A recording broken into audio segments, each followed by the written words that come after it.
तर आपण गणित करतोय 5 sin थिटा वजा 12 cos थिटा बरोबर 0 असेल तर sec थिटा आणि cosec थिटाची किंमत काढायची आहे. ठीक आहे, बघा सोपं आहे. दिले आपण ते घेऊया. 5 sin थिटा वजा 12 cos थिटा बरोबर 0.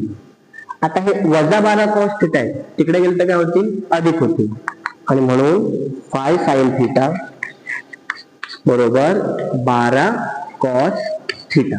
ठीक आहे, पहिली स्टेप. आता आपण काय करूया, कॉस आणि साईनला एका साईडला घेऊया आणि संख्यांना एका साईडला घेऊया. तर कॉस तिकडे आले की भागिले होतील, 5 तिकडे गेले की भागिले होतील. म्हणून आपल्याला काय मिळत आहे, साइन थिटा छेद कॉस थिटा बरोबर 12/5. कॉस भागिले आले, 5 भागिले गेले.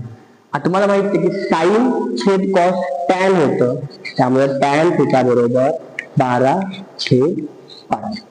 ठीक आहे, पण आपल्याला टॅन विचारलंय का, आपल्याला काय विचारलंय, सेक थिटा.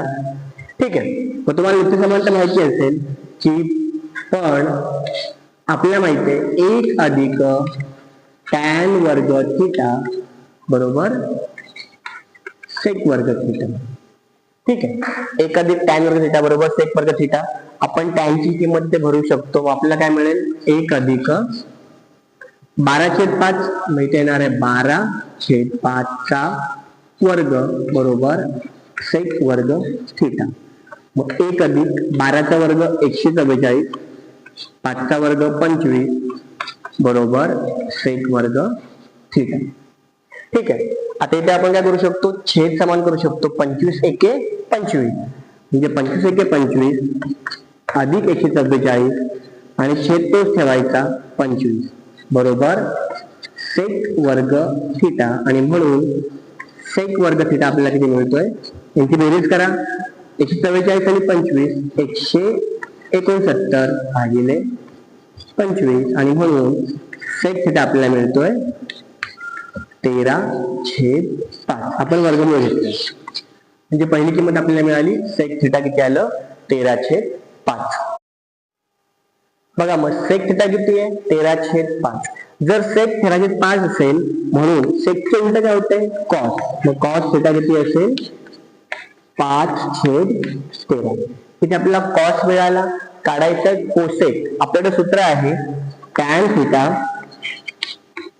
बरोबर साइन थिटा भागिले कॉस थिटा. हा कॉस इकडे गुणिले होतो, त्यामुळे टॅन थिटा गुणिले कॉस थिटा बरोबर साइन थिटा. स्टॉप कर. ठीक आहे, मग बघा आपण टॅनची किंमत काढली होती 12/5, ती आपण इथे भरू शकतो 12/5. म्हणून आपण कॉसची किंमत काढली 5/13 बरोबर साइन थिटा. मग इथे वरचे 5 आणि खालचे 5 गेले, त्यामुळे साइन थिटा आपली किती येणार आहे, तर साइन थिटा आपला येणार आहे 12/13. पण आपल्याला विचारलंय काय, कोसेक थिटा. आपल्याला माहितीये की कोसेक थिटा हा साइनच्या उलट असतो, साइनचा इनवर्स असतो, आणि त्यामुळं कोसेक थिटा किती आपल्याला येणार आहे, याच्या उलट 13/12. अशा प्रकारे आपण हे गणित सोडू शकतो. परीक्षेला गणित 2 किंवा 3 मार्काला येतं. एकदम सोपी स्टेप आहे आणि तुम्हाला समजलंच असेल. आपण भेटूया वेगळ्या व्हिडिओमध्ये.